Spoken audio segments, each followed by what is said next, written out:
On this episode, multiple witnesses report seeing something unusual, a metallic sphere. It just doesn't make any sense. Like, why put that message on this sphere? It's not exactly a hot spot for UFOs. To me, it looks more like a utilitarian device, like it would actually be utilized to accomplish a goal or to do something. Sounds pretty similar to something that experienced here in New Jersey for a brief period of time. Raise your glass to mysteries, cocktails and conspiracies. Dive into these histories, cocktails and conspiracies. Raise your glass to mysteries, cocktails and conspiracies. Uncover those anomalies, cocktails and conspiracies.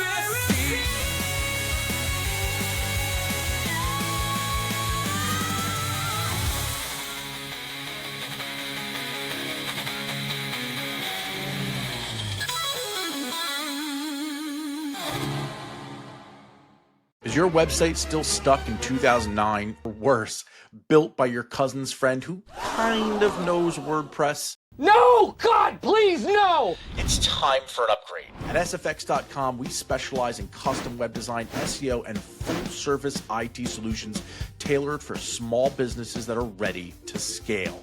Whether you're just starting out or reinventing your brand, the team at sfx.com brings strategy, style, and serious tech skills to every project. Visit s-fx.com today, where small businesses get big solutions. Visit s-fx.com today. The skies above Buga, Colombia turn strange. Witnesses watching a metallic sphere zigzagging through the air. Movements that defy physics, defying logic. Then it lands. Cold to the touch, seamless construction, ancient symbols etched onto its surface. And inside, layers of metal surrounding microspheres arranged in patterns we cannot explain. Scientists x-ray it. No welds, no joints, nothing that suggests human hands built this thing. But here's where it gets weird. The Colombian government demands it be turned over. The finder refuses and instead hands it to one of the most controversial figures in ufology, a man connected to hoax after hoax after hoax. So what is the Bugasphere? An extraterrestrial probe sent to warn humanity? An elaborate art installation? Or the most sophisticated marketing campaign ever devised? Tonight we decode the mystery of the Bugasphere. Good morning, good evening, wherever you may be, whether you're tuning in across the nation or around the world. My name is Shane Squarick, tuning in with my co-host, the Sultan of the Supernatural, Mr. Phillips. We are your conspiracy realists, back with another episode of Cocktails and Conspiracies. Mr. Phillips. Cheers, Buga Boy. Here we go. It's our big episode.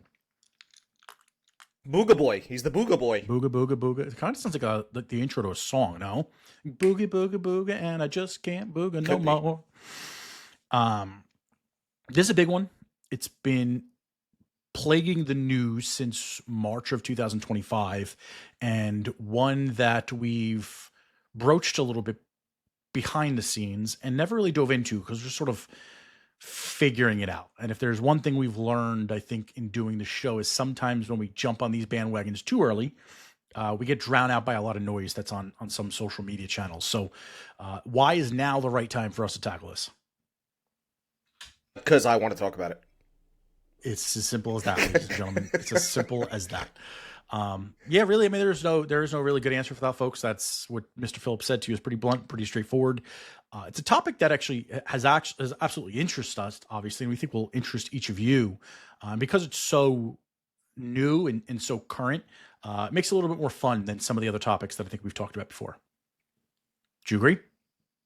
Yeah, absolutely. I mean, it's literally happening right now. I mean, they're scanning it. We're learning new things about this thing every single day. It's not like Roswell that happened 80 years ago. You know what I mean? Like, it's very timely, so I like it. I mean, it's probably one of the cooler things in ufology to happen in quite some time now. Agreed. Yeah. I'd say unequivocally, yeah, one of the cooler things to happen. You know? That isn't just, like another sighting that isn't really a sighting that kind of gets debunked really quickly. We'll go Right. into some of the specifics of that here as we kind of work through in some of the debunkings. But as we've been trying to do lately, we're going to try to set the scene real quick, give you guys some background, some context. For some of you, I imagine that this is relatively new. Others may have heard it before. So early March 2025, like I said before, we're in Buga. It's a small town in Colombia's Val del Cauca, about 60 miles north of Cali in the western part of the country. It's a quiet place. It's agricultural. It's not exactly a hot spot for UFOs, UAPs, unexplained phenomena in general, which again is one of those tip-offs that this might be something kind of new and different. March 2nd, multiple witnesses report seeing something unusual in the sky. Metallic sphere, perfectly round, just moving erratically. Not like a drone, not like a balloon. This thing is zigzagging back and forth, changing directions in ways that conventional aircraft can't. Sounds pretty similar to something that experienced here in New Jersey for a brief period of time. Eyewitnesses start filming it. The footage shows this silver object moving around at remarkable speeds before subtly descending and landing in some brush near the town. There's two local men, Jose and David Velaz El Potro. They're among the first two to actually reach this sphere, and what they find stops them cold. It's about 20 centimeters in diameter, according to most reports, though some say it's closer to 50 centimeters. I don't know if that's more of a translation issue or just a misreporting thing. Could be a combination of both.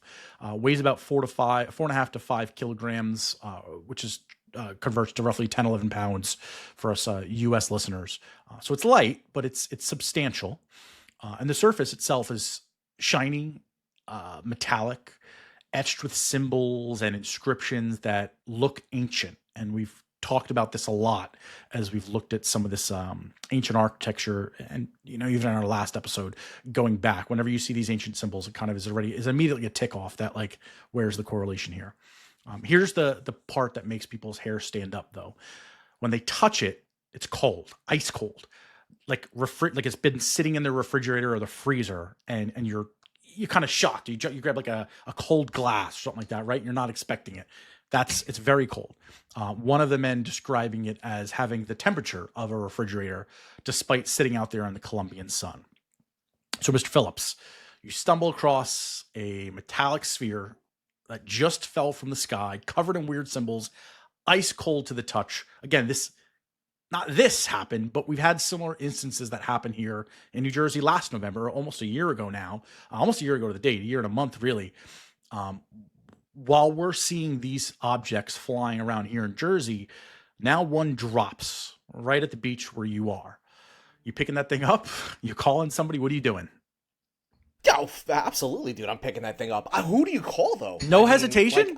You're just going and saying, Yeah, oh, shit, I'm picking 100%. that thing up. Okay. Absolutely. There's no questions asked. I'm absolutely going to touch it. And I'm going to investigate it 100%. I'm taking it with me if I can. Uh-huh. 10, 11 but, pounds isn't really heavy. Who do you call? Like, I seriously, like, I wouldn't even know what to do. You know what? I guess I would immediately post about it. I'd go to X. I'd go to different platforms, or just kind of, or Reddit, and kind of share what I found, and then kind of talk to people. What would you do? I have no idea. I mean, I would hope that I'd be among the first you're calling to share this great news that you got to move, or maybe just signaling, because God knows your phone will get tapped immediately. Oh, yeah. I feel like, though, I wouldn't just immediately, I mean, this thing just fell out of the sky. I wouldn't immediately touch it, though. I'd probably try to poke it around a little bit, see if it does anything.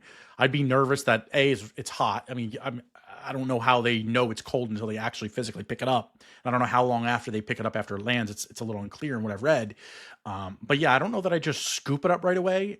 In fact, I'd probably, if it's at the beach for us, if it's in the middle of the field, who knows? But I'd probably try to get like a blanket or something, like wrap it around. Like, I wouldn't want to touch the thing right away. I just don't know. I've seen a lot of like supernatural stuff. I watch a lot of TV, a lot of movies. That's like the opening of like a superhero film where you become the hero or the villain. You touch something you shouldn't touch. It sends a shock through your body, and all of a sudden you start having these weird side effects and get these powers. So that, or it's like the Unbinding, and you bring it home and weird shit starts happening. Right, exactly. That's one we'll do for Halloween, folks. If you guys haven't seen that documentary, The Unbinding, it's gonna be a Halloween episode this year. Really fun stuff, and this is a great thing to kind of kick it off with Mr. Phelps. These guys do pick it up though, and that's where things start to get really strange. And Jose is one of the men who handled it. Reports feeling sick for several days afterwards. So number one, my biggest concern: he's got nausea, he's got weakness, he cannot shake it. And then the other guy that was with him, David, decides to test something. He pours water on the sphere. Water didn't just roll off, it vaporizes instantly. Starts smoking. And the implication is while the outside was cold, the inside seemed to be intensely hot at the same time. Word obviously spreads fast. We're talking a really small town here, right? So think of the smallest town in your particular area. You get something funky. You probably told a couple friends. It's not something that happens normally in your area. You go out to like Joshua Tree in California, this stuff probably happens all the time. So people kind of just roll it off the back of their shoulder. So when you do hear something like this, things are going to start to get out there pretty quickly. So of course, local authorities come in, they want to examine it. Colombian government reaches out requesting or demanding, based on what you read or the perception you have, that the sphere be turned over now to the officials for official analysis. The start of every good UFO story, where it ends up going next. Fortunately, in this case, the two guys refuse to hand it over, which we don't typically see.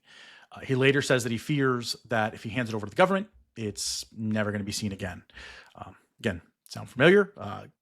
Common theme in just about every story we hear, whether it's Roswell or even here in Buga, Colombia.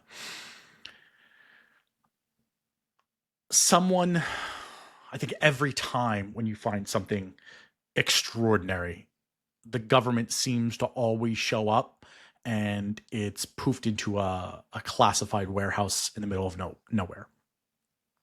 To your question, I guess 2 minutes ago now, who do you call? And I think that's the one I struggle with the most, especially, knowing what we know as like conspiracy realists right here, is the first thing you'd want to do is probably call some sort of authority, right? It's like something just fell out of here. Maybe it's from an airplane. Maybe it's a piece of something. Who knows? But I don't know if I'd even post it on social media right away. I'm almost inclined to think I'd keep this quiet amongst like a group of friends for like a week or two, or maybe even longer than that, and just sort of see if anything pops up in the news. I guess that's interesting. Why would you see if something popped up in the news, just to kind of get an idea of what it could possibly be? Exactly. And so when we had all the drone sightings that were going on here in New Jersey, it was all over the place, right? And initially, you and I talked about, I had seen something coming to the Parkway, and then there was like smaller sightings that were popping up periodically that independently didn't mean a whole lot. And so it's not like, I went out there and posted anything in the news. We talked about it in our group chats, our conspiracy chats and stuff. As it start to blow up a little bit, though, and you saw more footage coming out, people are seeing it all over the States, and you see the frequency of it, and the uniformity in how these things were described, I think it changed the narrative a little bit. And so I think using that as context, because that is something that happened to us, if I find something that actually fell out of the sky because of this, even if it was one of those drones, my inclination is, well, we don't know what the hell these things are yet, right? And we might not get those answers. Let's hide that away, and let's see what happens. I think stories sometimes can tell you. And I think supposedly there was a lot of people that saw this thing flying around the sky. Does the government then come out and make up a complete story about it and brush it off? Because then you've got the truth right there. Or does something else happen? And maybe just nobody says anything about it. You've just got it there. And now you're doing your scientific experiments at home. If you can't come to a determination on what this is, and there is no story, maybe at that point it's the time I start to like reach out to very strategic people here. I don't know. I think I'd be DMing George Knapp immediately. Well, so that's a strategic person, right? So like that would be something, you want to reach like out that to would like be that. Yeah. I'd have to hit him up. Not that he would, I was gonna say call. Even if I had his number, he wouldn't take my call. I'd have to, shoot my shot on with an X message. Yeah. Well, so that's where this guy David and I guess Jose as well kind of fall into that same line. They have to make a choice now themselves. To many in this ufology world, it's a controversial one, but for them, I don't know that it is so much. They end up contacting a guy named Jamie Mawson. I'm probably pronouncing his last name wrong, but for the sake of our episode tonight, it's Jamie Mawson. Or probably Jaime, actually, if it's Spanish. But nevertheless, here's where we're going with it. If you're not familiar with that name, buckle up.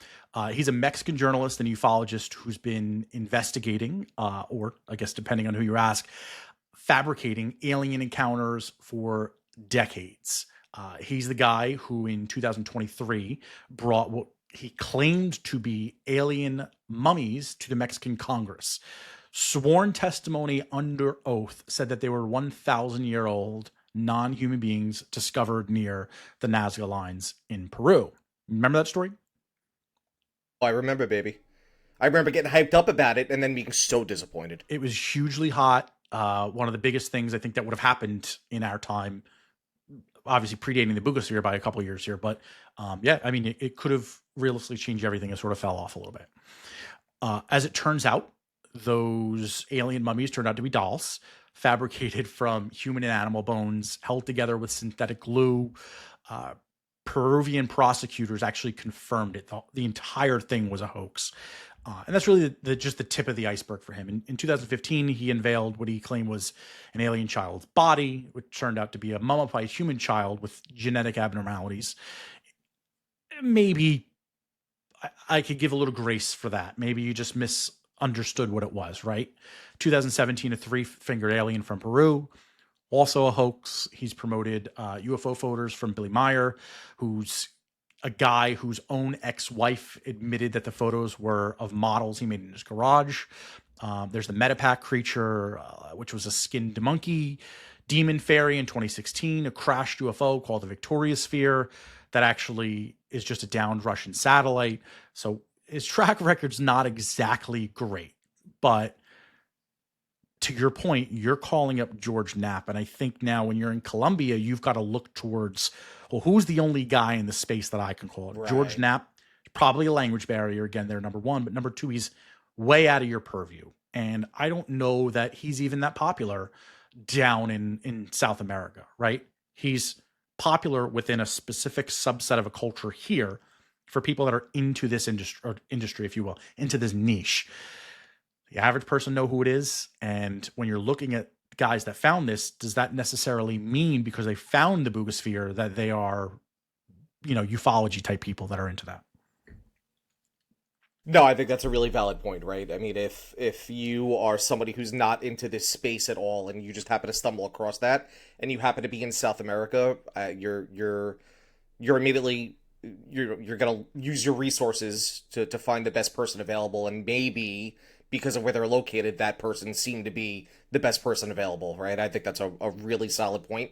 And for me, it doesn't take away from the story's authenticity. Granted, I mean, you take it all with a grain of salt, but that doesn't diminish a lot of it for me. And also, there's probably the factor playing in here too, that these people know of him because maybe they asked around the grapevine, maybe they did a little research. They don't necessarily know his track record. Those are things that we wouldn't have even known, honestly, prior to the whole congressional hearing down there. Like, no, I would have really never known who he was because I wasn't really looking into those types of things. So if you're looking for somebody that's least interested in the subject, that isn't going to laugh you off and look at you with a serious face, it's probably your guy to go to. Maybe if they had known more about his history, they would have chose somebody else so people took this more seriously. But nevertheless, they choose this guy. Mawson travels to Colombia. He examines the Bugasphere, immediately starts promoting it as potentially extraterrestrial. Can't speak tonight. He describes it as solid with no visible welds, inscribed with symbols, letters, and featuring that porous design. Using his connections, arranges for an X-ray analysis, and this is where the physical evidence starts to get really interesting and where the conspiracy theories really begin. So let's talk a little bit, since we're on X-rays, let's just dive right into that, because this is, I think, the foundation of why most people think this thing might actually be real. Dr. Jose Luis Velasquez is a Colombian radiologist. He conducts the examination. He's not some fringe figure. He's a medical professional with the equipment and the expertise to analyze what's inside this thing without cracking it open, which rule number one, don't crack anything open that you think is from outer space. Again, watch a lot of superhero shows, man. 2 results. Well, I guess maybe 3. 3 is you don't survive it, but 1 is you become a hero. 2 is become a villain, and that villain sometimes looks a little ugly. We've all seen that. The X-rays show a 3-layered construction, 3 concentric sheets of metal, each one nestled inside the other. Kind of reminds me of those like Russian nesting dolls a little bit. Yeah. Between these layers are microspheres. So depending on the report, there's either 9, 16, or 18 of these tiny spheres arranged in a specific pattern around a central core that researchers started calling a chip. But here's what grabs everyone's attention. Dr. Velasquez finds no welds, no sign of this actually being human construction. No joints, no seams, no evidence whatsoever about how these layers were actually assembled. In his official statement, he says that it is of artificial origin in that it shows no evidence of welding and its internal structure is composed of high-density elements. More testing is needed to establish its origin.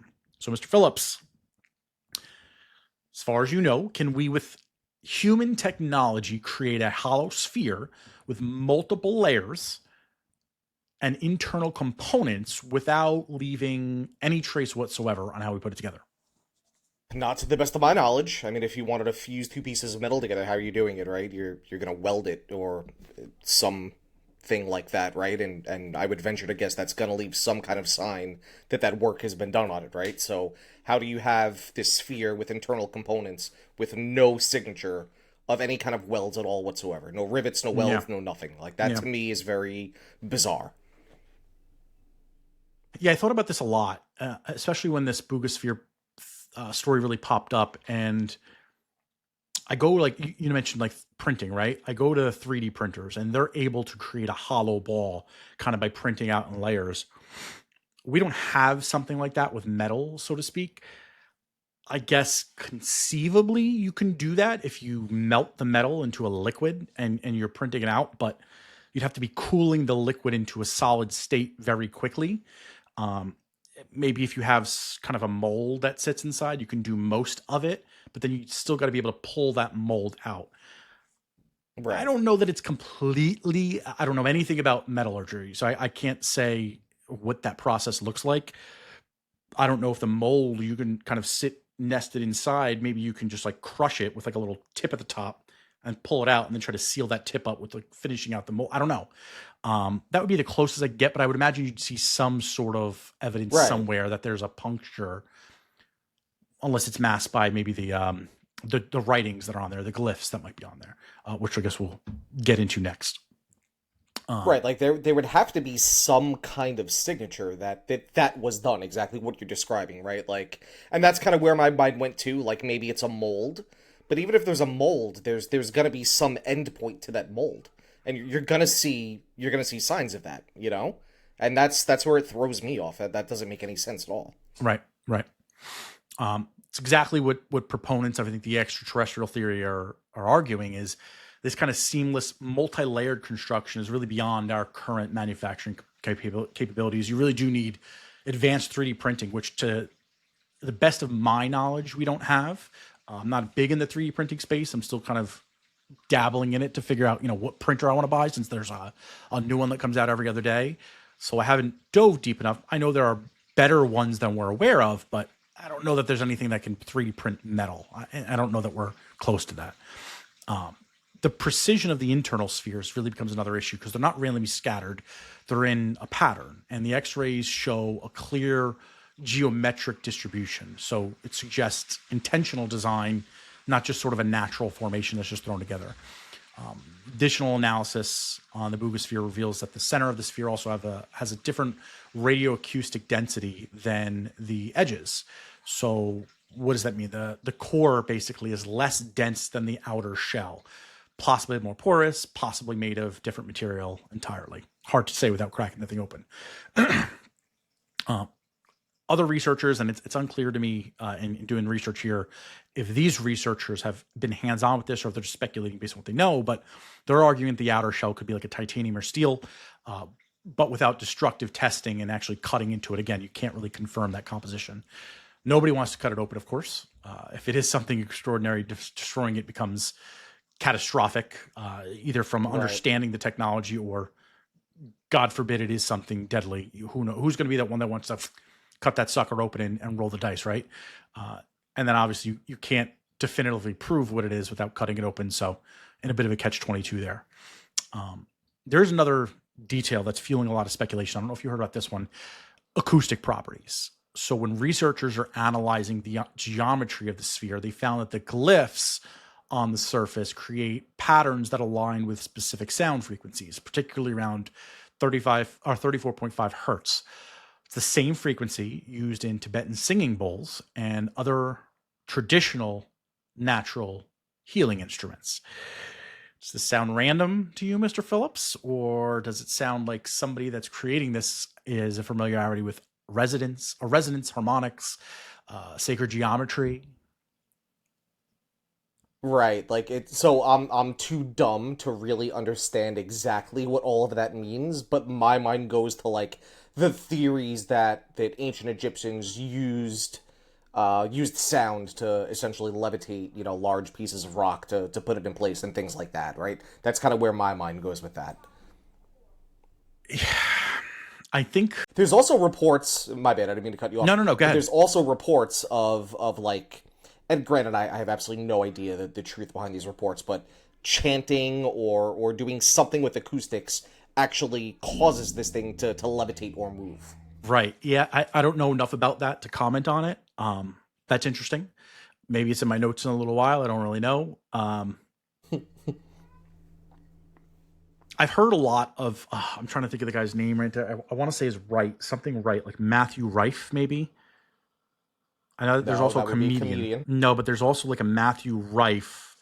I'm almost positive in the conspiracy realm. Matthew Rife sound.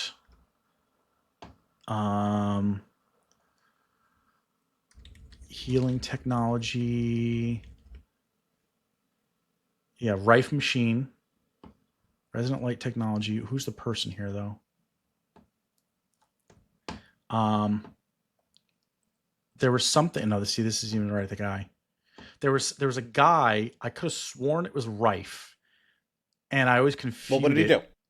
Yeah, Rife Technology. The past future Matthew Rife of Rife Technology. Very similar to that thing. So basically, I think his father had created these machines that use sound and frequency to heal the body. And there's alternative form of medicines that really lean into this and say that this is true, this can happen. I don't know enough about audio at this point, audio engineering, but there is obviously, we know that certain audio can actually disrupt the human mind and cause issues and actually change your behavior. I think it lends itself to the possibility that it could also heal you. So this is an ancient culture thing. It's no different than acupuncture would be, like ancient Chinese medicines, things like that. There's a theory of that. This guy, Matthew Rife, has a company that still sells these machines. I'd love to buy one, but they're several $1,000s worth, and it's fringe technology. So I'm not really willing to cough up several $1,000s on something like that. But if it comes down and it's in the hundreds, maybe we'll do it. But I've heard of that before. And so it's not another realm possibility that when you talk about acoustics in the form of healing, that could be something if you're in the fringe. And I don't think you needs to be alien for that. If somebody did a hoax this, having background in that could certainly help you make this thing look more ancient. Talking about the symbols, this is, I think, where it gets really wild. The surface of the sphere is covered in all these inscriptions. They're not random scratches. They're very clearly defined symbols arranged in a circular band around the equator of the Buga Sphere. The sphere. Yeah. The additional markings, with additional markings elsewhere in the sphere. Researchers are identifying characteristics that resemble ancient writing systems. Ogham is an early Irish alphabet used between the 4th and 5th century, or 4th and 6th centuries. Runes from German languages and Mesopotamia cuneiform, one of the earliest known forms of writing dating back 5,000 years. I guess when it has multiple forms of writing from multiple different cultures, why would someone carve symbols from 3 completely different ancient civilizations, Irish, German, and Mesopotamian, into a sphere that allegedly fell in the sky in Colombia in 2025? take that as a Yeah, rhetorical, or if you have an opinion on that. that makes no sense at all. And what's equally as strange to me is not just the writing, is that I'll, for lack of a better term, I'm going to call it a hieroglyph of what appears to be almost like like a circuit board or a motherboard. You know what I'm talking about? It's kind of like almost like smack in the center of the sphere. That to me is really strange, right? Because if this thing is potentially ancient, and we haven't even talked about it yet, but there have been scans that date this to around over 12,000 years old, and those are up for debate. I'm sure we'll get to that. But if that is the case, let's just play pretend for a second that it is that old. How do you have a hieroglyph that resembles some kind of actual technology that we would utilize today? Right. Like that is incredibly bizarre to me. Yeah. So I pulled up an image for those that are actually watching the video of this. You can kind of see, here's another one that might be a little more clear of what Mr. Phillips is referencing here is a circuit board looking thing in the middle right there. The different languages is really what gets me the most. Is like, that just seems very odd. And it seems like, again, if you were going to hoax this, it seems like you're going a really far way to try to make it seem like so outrageous. It just doesn't make a whole lot of sense to me. From what I've read, though, is unless you just look at those writing systems, whoever made this using geometric shapes that naturally resemble human attempts at writing written language, or more provocatively, unless those ancient writing systems were influenced by the same source that created the Bugasphere. Researchers fed high-resolution images of the inscriptions into AI language models, because that's all we got these days, just to see if they can create some sort of a translation. And the AI did return a message. According to the team that studied the sphere, the AI generation can't even speak. The AI-generated translation read, "The origin of birth through union and energy and the cycle of transformation, meeting point of unity, expansion, and consciousness, individual consciousness." What do you make of that message? I was literally just gonna say, what does one even make of that? Like that, like to be like, I'd have to smoke a joint and like think about that and like really do some deep soul searching, because I'd like, what is one even like? It almost sounds as if, though, it's almost too perfect. You know what I mean? Like, it's almost, if you did want to pull off a hoax, you would, and you wanted it. If you were gonna pull off a hoax and you wanted it to appear as if this came from some non-human intelligence who was very deep and introspective and potentially millions of years older than us, and just kind of figured everything out, right? Because, you know, we've talked about it a lot, right? Like, what do we need to do to advance this civilization, right? We need to get rid of boundaries. We need to realize role one, unity, harmony, right? Like, all of those messages. And it's almost like the perfect message to find on something like that, isn't it? Yep, absolutely. And I had the same thought. In fact, actually, when the Bugasphere became popular in the news, after it's been out there for a little bit, I actually decided to do the exact same thing myself and run it through AI.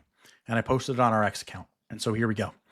Here's what we wrote on June 22nd, 2025. You've seen this viral artifact. What do the glyphs in the Bugasphere actually say? Or what are the glyphs in the Bugasphere actually say? So we broke down the symbol using ancient scripts, Sumerian, Ogham, Phoenician, and more. Now, this is before realizing that it was Irish, German, and Sumerian. Sumerian was pretty obvious to the AI. And so I ran this picture through, and I found some other variations so it could try to identify a lot of these markings. And I'll spare you a lot of this, right? But some basic things right here. The writing's in a circle, a loop, closed system. So when Tim was talking about before, a circuit, right? Completing the circuit, circular motion. Makes a lot of sense, symbolic. Some of the glyphs look like eyes. They look like squares with a dot, twin arrows, serpents, like snakes, jagged lines, like bolts and closed bars. And this goes into, again, this is run through AI. It's not my personal diagnosis here. But basically, as it analyzes where it looks like the text is from, this is what it comes from. From vision, duality is born. I want to open this up so it's a little bigger. Action opens a portal. Healing flows through. Ascend the divided path. What is broken returns. Weird. Now, the researchers' AI generation translation reads, "The origin of birth through union and energy and the cycle of transformation, meeting point of unity, expansion and consciousness, individual consciousness." And again, ours reads, "From vision, duality is born. Action opens a portal. Healing flows through. Ascend the divided path. What is broken returns? Ours actually sounds a bit more cohesive if you're asking me. It sounds a lot more cohesive. Yep. Again, different AI models, different times, different prompts. I trained ours a little bit differently. I'm not saying that ours is better or worse. The overtone of the message, though, sounds very similar, though. Birth through union and energy, right? Action through a portal, right there. Healing is flowing through. And the original one, it talks about the cycle of transformation, the meeting point of union, expansion, and consciousness. So we're talking about healing flows through, ascended, divided, past. What is broken returns? It's still talking about that cycle of transformation. Healing, ascension, broken returns. Like the circle of life almost, right? We talk about things like reincarnation. It's a cycle of recursion, a message about becoming something. It just seemed very interesting that, again, this is being based off the fact that these are the, I don't even know where there it is up top. Sumerian, Ogham, and Phoenician. These are the language models that it was looking at. The old languages that it was looking at. Not Irish, not Germanic, not Mesopotamian. I guess technically they are from the same general regions of the world. So maybe there is crossover. And maybe those languages are the same thing. I don't know. I'm not a, what do you call a languageologist? I don't know. Well, let's call them for this episode a languageologist. Languageologist. There is a real word for that, but people are going to think we're real idiots. A linguist? I have no idea. A linguist. There we go. I'm not a linguist. It just seems interesting to me. Now, on the flip side, one of the red flags that a lot of skeptics point to is the message, as you alluded to, is very on brand for consciousness in 2025. There's a whole movement of consciousness, environmental awareness, unity, transformation, other words that start with those same first 5 letters. It's almost too perfect for the moment we're living in for this thing to be dropped here, subjectively. But of course, there's more. Another researcher took a different approach, and instead of treating the symbols as standard script, that reads linearly. He considers them the possibility that the circular nature of the design meant the symbols were meant to be read rotationally or overlaid. So he duplicates the ring of the symbols, rotates them by about 7.2 degrees, roughly half the space created by the 20 to 24 symbols around the band. Reduced the opacity, overlaid it to the original, and the result is 2 halves of each glyph locked together, forming unmistakable Roman capital letters. The message, reading clockwise from a small diamond-shaped divider, said, Artificing Earth, Ship 12. Artificing. Do you know what that word means? I know absolutely nothing about what that word means. It's an archaic English word, and I'm reading this. I certainly don't know this, meaning to create through technical skill. Certainly not a common word, especially in a Spanish-speaking country, and certainly not something you'd expect to get from a hoax. Ship 12 implying that there may be 11 others. Which translation you think you buy more? Oh, I don't know, dude. I had not heard of the one that you just dropped on me, and that is really interesting. That's interesting. And because I want this to be some kind of actual UFO, right? And by UFO, I don't just mean like we don't know what it is. I mean like I want it to be from outer space because that's the most fun thing that I can imagine. That second one sounds really fun. What was it? Really fun. Say it again. Yep. Artificing. I don't know. I don't know what that word is. Artificing. Let's say artificing. Earth Ship 12. Ship-12. Earth Ship 12. I mean, I can pull up the word on screen here, so you guys can all make your own judgment on how it's actually pronounced here. So while you're pulling that up, I'm going to elaborate a little bit further as to why I like that. Okay. There we go. And here you go. The process of creating magical items or items of great skill. There's another definition for it right there. Interesting. Very interesting. So the reason why I like that message better, or shouldn't say like, the reason why that makes a little bit more sense to me is because, play pretend with me for a second. You are a non-human intelligent being. You create this for whatever purpose it might serve, okay? And it's now flying around the Earth. Why would you inscribe it with a message of unity, specifically, right? Like, to me, it just seems like that's not a bad message, right? Overall, the two messages, the one that our AI found and the more public one, they're positive messages. That's not a negative thing, but it just doesn't make any sense. Like, why put that message on this sphere? Now, granted, who knows what it's designed to do? Who knows what its purpose is? Once we have those answers, if we ever have them, maybe that would shed some light as to why it would be inscribed with a message about unity. To me, it looks more like a utilitarian device, like it would actually be utilized to accomplish a goal or to do something. And so that second message is almost more like a stamp, right? Like, I'm sure I know I do. I have plenty of Giant shirts that say like they're stamped like property of the New York Football Giants, right? Like it's just like a stamp, if you will. Like that one just makes a lot more sense to me, doesn't it? What are your thoughts on that? I think both can be true. I don't buy into coincidences that often, right? I think there's intent here. Again, whether this is a hoax or whether this is real, there's intent in the ability to create a second message out of the existing words, especially when that sentence is very arbitrary. I like our definition a lot better, our description. From vision, duality is born. Action opens a portal. Healing flows through. Ascend the divided path. What is broken returns. I don't know that that's a message of unity like the other one, in so much as it's quite literally saying from vision, duality is born. You're giving a choice. When you have vision, when you can see clearly, when you have the knowledge, the right knowledge, duality is born. This option, choose path A or choose path B, choose right or wrong, make a decision, right? Action opens a portal. Your decision, what you do, may open that portal. Healing flows through. So you're going to the next phase, whether it's going to heal you, whether it's going to fix all your problems, whether it's going to fix your culture, whatever it might be. Ascend the divided path. Again, you've made a decision. Your paths are not divided. Ascend that path that you just chose, that opened that portal. What is broken returns. Your problems are solved, right? Again, it's very arbitrary, but I see if you pull religion in for a second, right? And you think about heaven, and what do they always tell you about heaven? You walk up to the pearly gates, right? You're going to heaven or you're going to hell. And you walk up, the gates open, it's a bright white light, and you're walking through. When I read that message that our AI deciphered, that's the first thing that comes to my mind is you're walking through a portal into heaven, and it's going to fix everything. What is broken return? You're missing your old families, all your illnesses are gone. Like everything that's been wrong is fixed. When you look at Artificing Earth, right?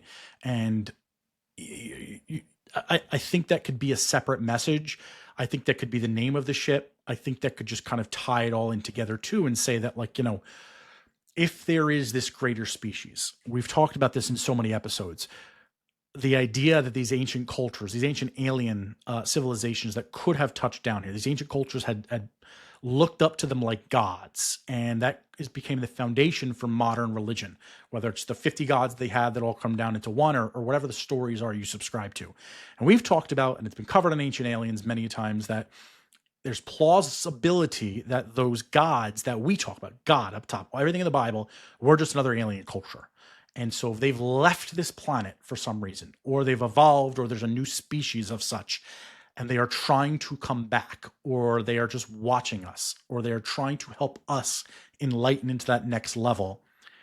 To me, it's plausible that they would send a message of hope that would get you on the right path. And then they would also, again, Artificing Earth, they're trying to create something on Earth. God is the creator, right? And so again, thinking super philosophically and outside the crazy box here, you're creating this ball to survey your area in a creation that you potentially created. And you're giving the message that, listen, here's the knowledge for you.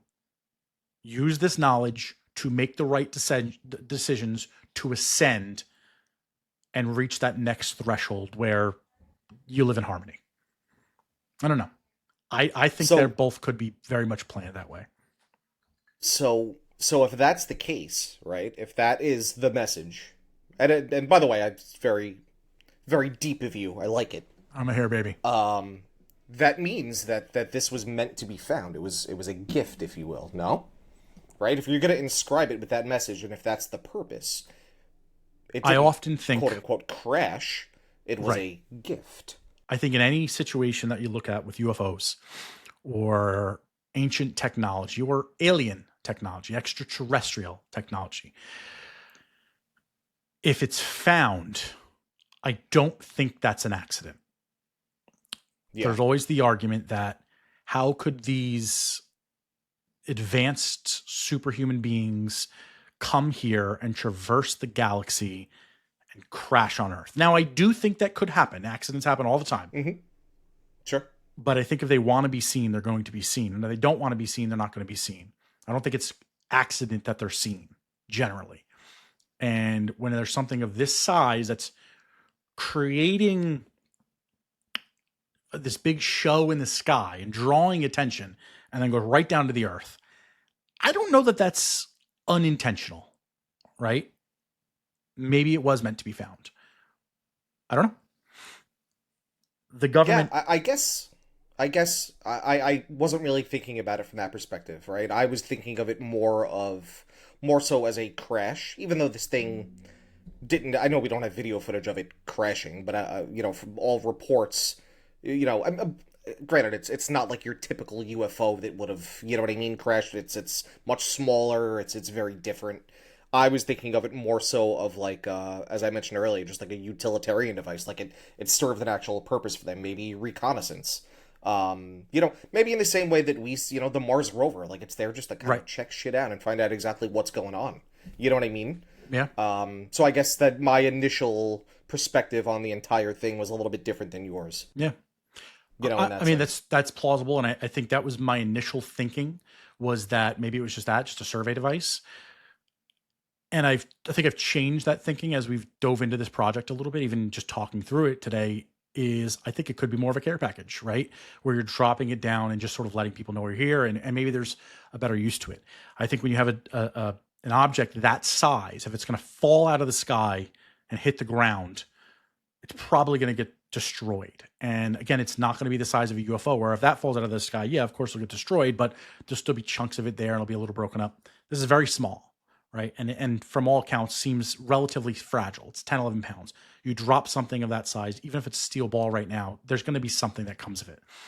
For it to hit the ground, still be, I mean, when I pull up that picture again, and I screenshot, doesn't matter. It doesn't look like there's a dent or scratch on it. Well, it's also not solid. It's also not solid. It's also not solid. So it's you would think at the very least of a dent. So do you think, I mean, this is again rhetorical, but like, do you think that it's possible then that it wasn't crashing, it was landing, and our interpretation of landing is, like this slow descent down to Earth, because that's what we know from rocket ships. That's what we know from aircraft where they come in at an angle. That's what we know from our drones, right? It's a shaky drop down. We don't know this alien technology. And everything we know about aliens and UFOs that fly around, they're always fast, they're always decisive, and they do what they're going to do. Just stops. Because if it's gravity manipulation, that's what it would be. Right, yeah, it stops manipulating gravity and it just kind of falls. Right. Government obviously takes a keen interest, and we covered that a little bit before. I don't think it deserves a ton of coverage, but they do try to get involved in this. They try to, again, interject themselves, get in with this guy David and Jose, get them to give it back over to them.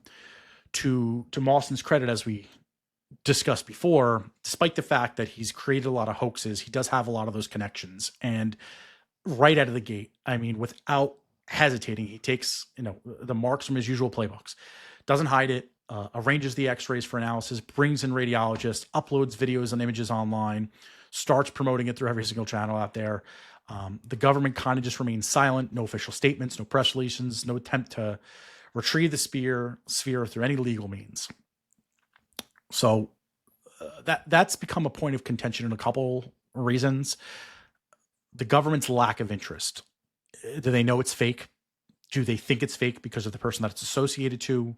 Why don't they send out a scientist to try to debunk it publicly? Or maybe they did actually investigate it and they sent people to examine it before it was handed to Mawson. Maybe they knew exactly what it is or what it was, and they just decided the best course of action is really to just let the internet do its thing, conspiracy its way through, let skeptics dismiss it into a hoax. Again, the association with who it's there for. Of course, the reality of that is if the government officially confirms that an object is of unknown origins with an impossible construction on their own soil, what then happens next, right? Panic, mass speculation, Right, internal that's pressure disclosure. Right. Yeah. That's disclosure right there. I think that if I had to guess, this is pure speculation here. The fact that this guy Mawson already exposed another government with the Nazca mummies and made them look like a fool when they held this massive press conference. I think when he gets involved, and this could be a strategic decision here too by the guys that find this thing. You get this guy Mawson gets involved. No government wants to touch this now because they don't also want to. If they come out and say this is real, they're going to look like assholes because he's already been busted in a hoax before. And if they say it's not real and it turns out to be real, they're still going to look like assholes because this guy's been busted in so many hoaxes before. So maybe that was a strategic thought in that.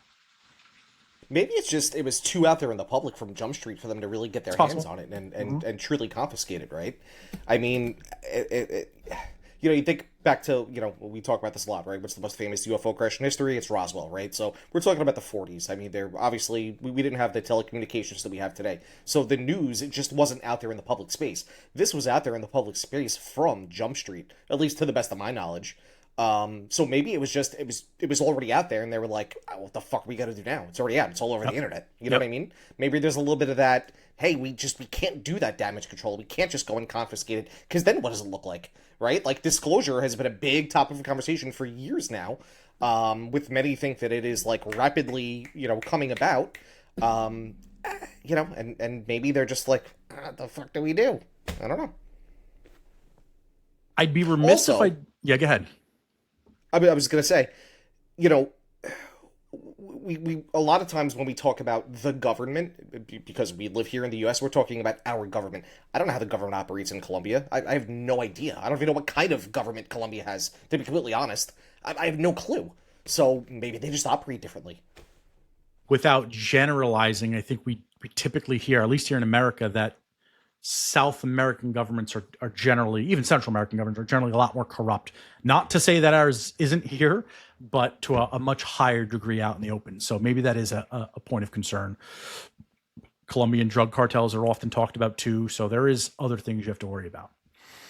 Maybe they just don't give a shit about it. Maybe they don't. You know what I mean? They just have maybe other things to worry they're about. just like, I don't really care. I'm the government. Like, what do I care? Point. You know what I mean? Who knows? Yeah. We're not talking about a particularly overly wealthy country, so they just might not have the programs in place to really care.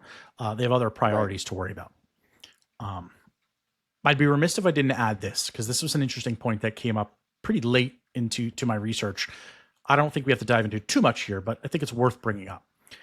David Velez El Potro, who was one of the two men, again, David and Jose, who found the sphere, happens to own a German company whose business is selling. What do you think? Bugaspheres? I don't know. Metal detectors. Okay. So he owns, basically, I think he probably got like a licensing deal with a German company that sells metal detectors in Colombia. It begs the question, Okay. and I'll pose it I to see where you, you're going. but this is where a lot of people are coming out on the internet to discredit him a little bit. Does this become a marketing stunt for a guy trying to get attention for his metal detector company? Because when you think about it, this gets worldwide coverage. It's probably not something you could predict, but you get TikTok videos about the Bugasphere. They're racking up millions of views. News outlets from Colombia to the United States to Asia. It's everywhere. The story's being talked about. Again, maybe that wasn't the intention. Maybe it was just a local thing. The guy at the center of all of it just so happens to sell equipment designed to find metallic objects underground. Business implications are pretty obvious there. Small thing here. I don't know that this really changes my opinion, but I'll leave the floor to you. What Occam's razor? What's simpler? An elaborate multi-person conspiracy to sell metal detectors, or something found something weird? Yeah, I guess, if you think about it and you kind of stretch point A to point B, you could look at it as, hey, I want to sell more metal detectors, so let's find a really unique piece of metal and then people will want to buy metal detectors and go try to find their own unique pieces of metal, I guess. I tell you what, I mean, I've been pretty obsessed with the Bugasphere for some months now. Metal detector was the last thing on my mind. Granted, I'm one individual, and there are, you know, millions of people in the world, but I don't connect the two right away. How do you feel? Quite honestly, if nothing else, I actually think that being a metal detector salesman or a company owner actually probably helped him find it, because they probably saw something come out of the sky. He grabbed his metal detector. They were running out to go find the thing. I think it's as simple as that. I don't know that finding a sphere, a metal sphere, although it draws a lot of attention to your company for sure, I don't know if finding a metal sphere is going to directly correlate to selling metal detectors. And I don't know why you wouldn't just hand it over to the government at that point and make a big news story out of it and then just wear your shirt like I am right now, right? Like, I think there are better ways to get that exposure and not go through this whole process. Again, I could be completely wrong. It's such a small factor. I think remiss if I didn't add it, but I wanted to make sure we covered that really quickly. One other thing that came up, and I don't know, I mean, you've been really researched on this. I don't know if you had heard, but 2 months after the initial one, or maybe 3 months, in late May, a second Bugasphere is discovered. This one is filmed near San Vicente del Caguan, also in Colombia. Butchered that city name, I'm sure. Footage again shows a large metallic sphere, or not large, small metallic sphere, highly reflective, silently hovering in the sky. Witnesses that film it say they were hiking through a rural trail with wide visibility when they noticed the object and first thought it was a drone or a weather balloon, not uncommon. Then it started moving away smoothly, then rapidly, then just no visible means of propulsion. No wings, no rotors, no sound. What are the odds, Mr. Phillips, of two identical spheres appearing in Colombia within 3 months of each other? I'd say if they are real, the odds would have to be very, very slim. And that's what just goes back to the whole cool to touch thing, right? No physical means of propulsion, right? When you think about propulsion, you think energy. You would think it would have to be fucking hot. I mean, go drive around for a little bit, then touch the hood of your car. It's hot, right? It's producing energy. So how is this thing cool to touch, and how is there potentially more than one of them? It's just everything about it is just fucking bizarre, you know. And we've used the word or the phrase "if you believe it," right? A lot, probably during all of our episodes, and that the whole Bugasphere has really kind of got me thinking about what would it take for me to undeniably believe in the Bugasphere, because we've got multiple videos showing this thing flying. Okay, we've got a million photos of the thing. We've got X-rays done. We've got scans of it, and I'm still on the fence, saying, well, I don't know if it's real. I don't know if I really trust it. And it got me thinking, like, what would it take for me to undeniably believe it? And I think I'd kind of have to see it for myself. And I know I'm kind of deviating from your point about potentially seeing the second one, but I don't know. Like, what would it take for you to undeniably say, yes, I believe the Bugasphere is real?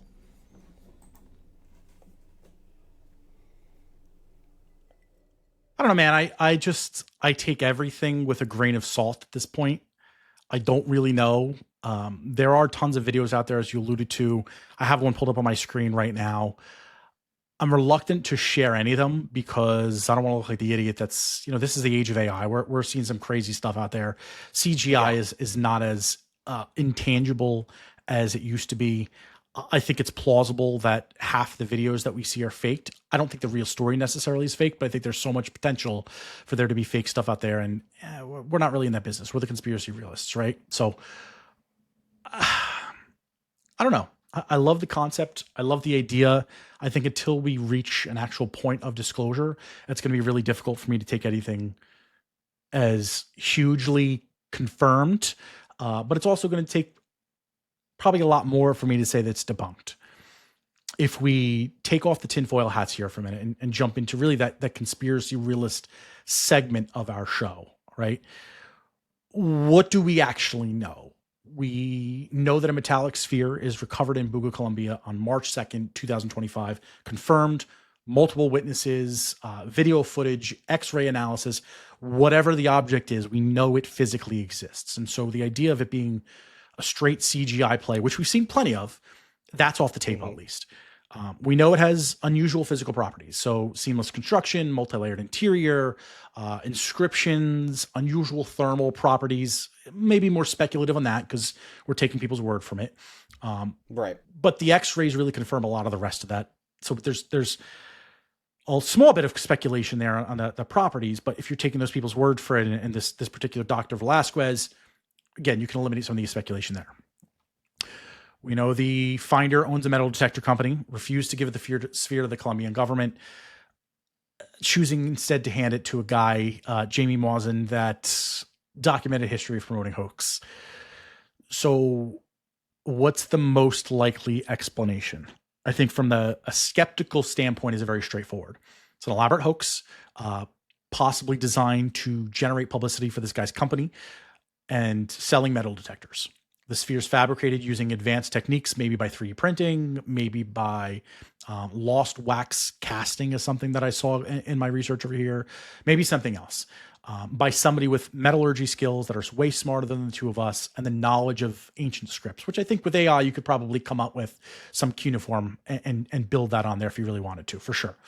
The thermal properties, the inscriptions, the internal structure, carefully designed enough to seem mysterious without being impossible. And the fact that they're not cutting it open, you are looking at an X-ray. And we've learned through time, through ground penetrating radars and even going to the hospital, right? And getting an X-ray there. There's a lot of guess and check that's being done there.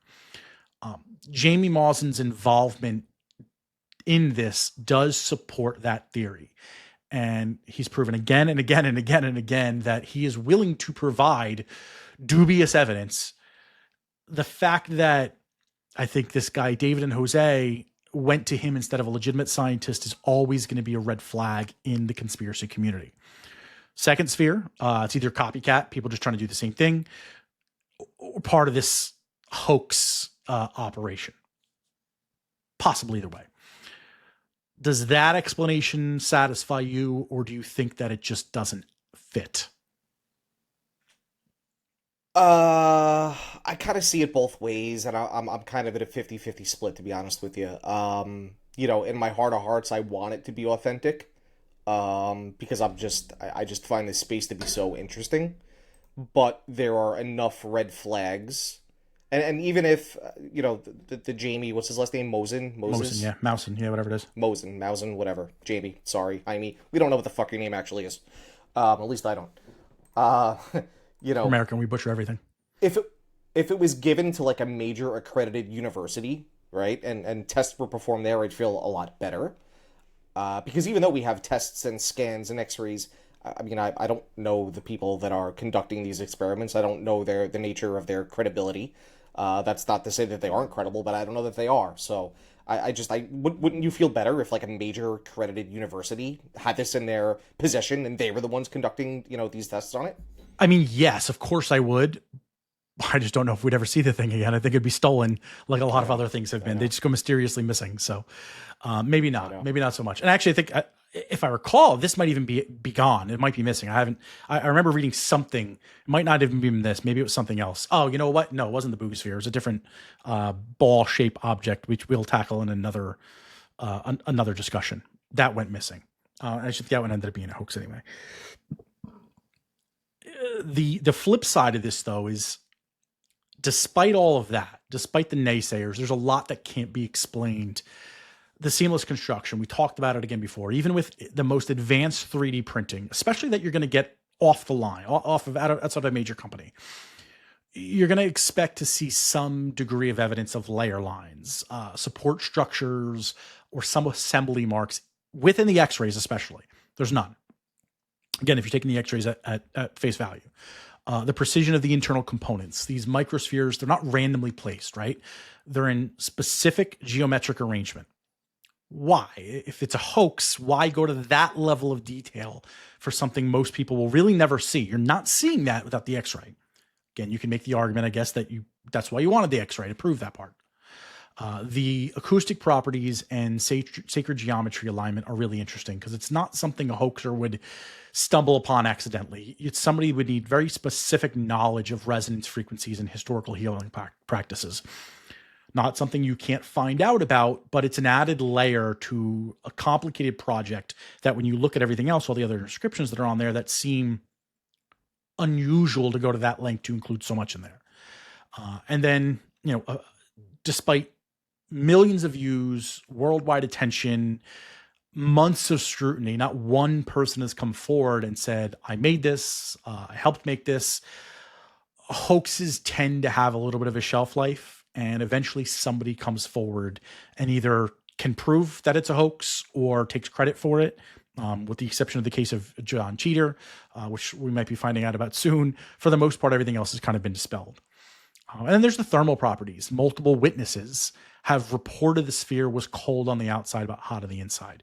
Water vaporizes when it's poured on it. It's a key point to remember there. One person gets sick after handling it. I guess you could be speculative on that. Is it really, causation and correlation? Probably not. Right. Did he just get sick? Did you just get sick because you were out in the woods looking for something, or just maybe you just got sick that week, whatever. And why did nobody else get sick? So you could probably dismiss that piece. But if this is a fabricated object, how do you explain some of those other effects that multiple witnesses are in on it? So what do you think? I mean, do you think, hearing both sides of the coin here, final question for you, do you think the Bugasphere is extraterrestrial, handmade, art, hoax, marketing plan?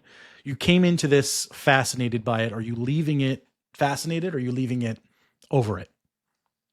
No, I'm definitely still fascinated by it. If I had to say one way or the other, if I had to give you a definitive answer right now, I'd lean towards it more being authentic. That's an expensive hoax, dude. It's an expensive hoax. That's a very expensive hoax. Even if you had the ability to 3D print something utilizing metal, I gotta imagine that's gotta be a very expensive undertaking. Who's willing to do that? It's a lot of effort. I can't fathom a normal person having the funds to just essentially waste on that. Even if you were trying to sell some extra metal detectors, the two don't add up to me. One of the guys becoming sick afterwards, I immediately think of the case in Virginia, Brazil, the one that James Fox did the documentary about. If you remember back to that story, one of the military police who supposedly handled one of the extraterrestrials actually died. He became violently ill. They didn't know what was wrong with him, and wound up dying because of it.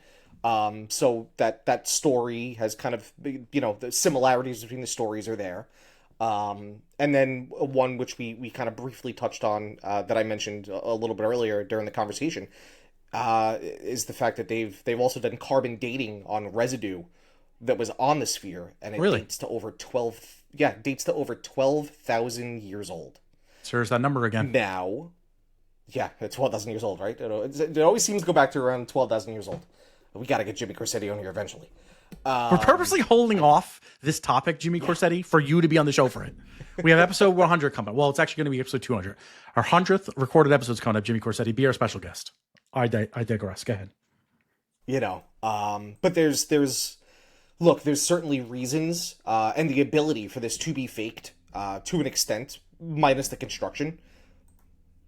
But all of the other anomalies, there's too many of them for me. You said earlier you don't believe in coincidences.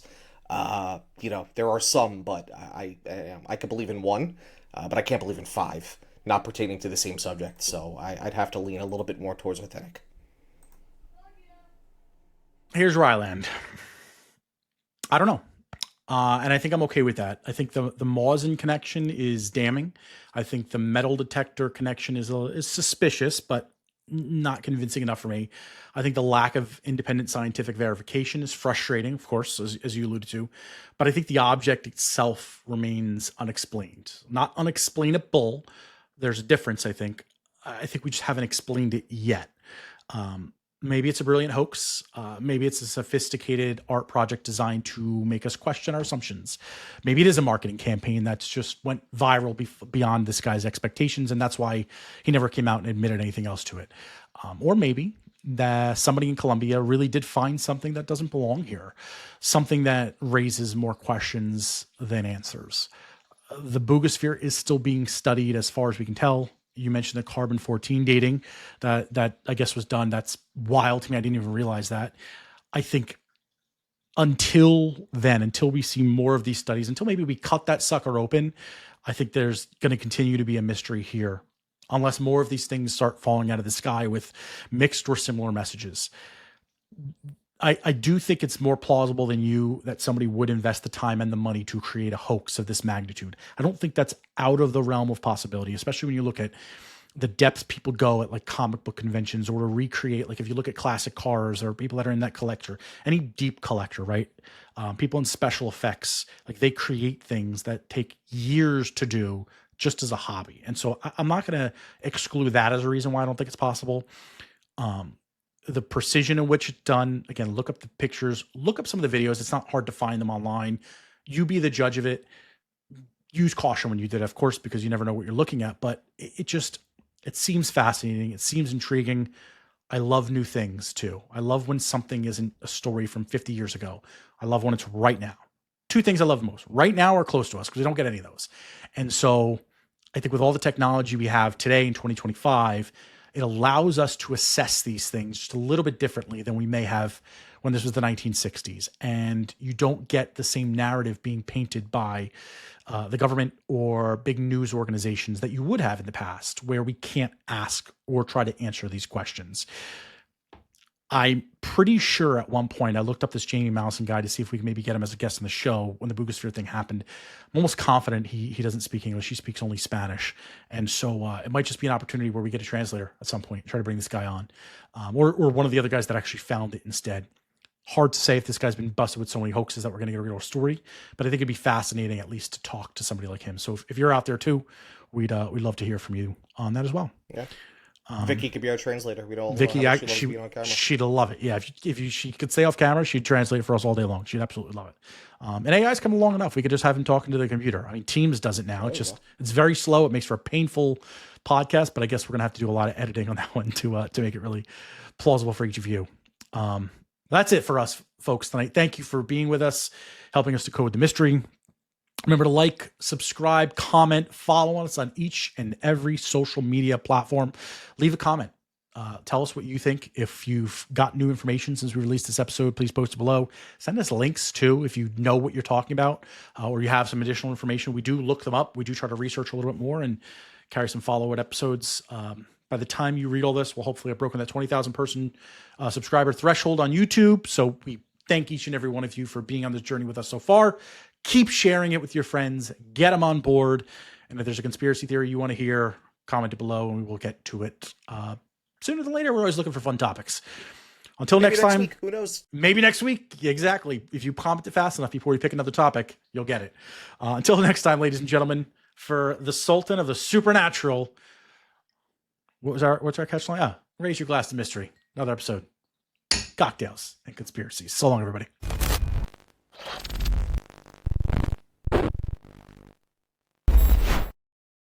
Tired of dragging around that clunky old grill to every tailgate or campsite? Hitchfire has your back. Literally. Their rugged hitch-mounted grills are built for adventure. Just swing it out, fire it up, and get cooking anywhere your vehicle takes you. And I've got a code to hook you up. Use SFXDOTCOM at checkout to save 10% off your entire order. Head to hitchfire.com and upgrade your outdoor game. Hitchfire, built to burn wherever you roam.